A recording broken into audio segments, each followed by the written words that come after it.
বেরিয়ে পড়েছিলাম চার্চের জন্য। তারপর দিদাদের উপর যাচ্ছিলাম আর হাওয়া দিচ্ছিল এত, বাইরে পুরো মেঘলা। তারপর চার্চে এসে Knight Oswald Milser. A Knight Oswald Milser. পরে ওখানে অনেক কিছু খাবার দিচ্ছিল, নিয়ে নিয়েছিলাম, খাচ্ছিলাম। খেয়ে দিয়ে একটু ফটো ফটো তুলে চলে গেলাম দিদার বাড়িতে।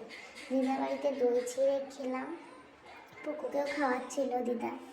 তারপরে একটুখানি ওই বেল ঘোল করেছিল সেটা খেয়ে ও একটু মাটি নিচ্ছিল, কারণ আমরা গাছ বসাবো, ওই জন্য। আমাদের এখানে খুব একটা মাটি পাওয়া যায় না, সেই জন্য দিদার বাড়ি থেকেই নিয়ে নিয়েছিলাম। নিয়ে এটা দেশিটা নেই, দেখতে ভালো আর মার্বেল।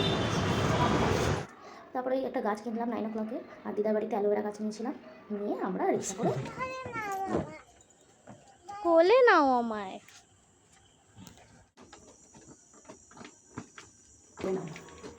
বাড়িতে এসে ও গাছগুলো লাগালো, খুব সুন্দর লাগছিল। আমি জানি না এটা কটা ফুল হবে কি হবে, কিন্তু দেখা যাক। Okay bye.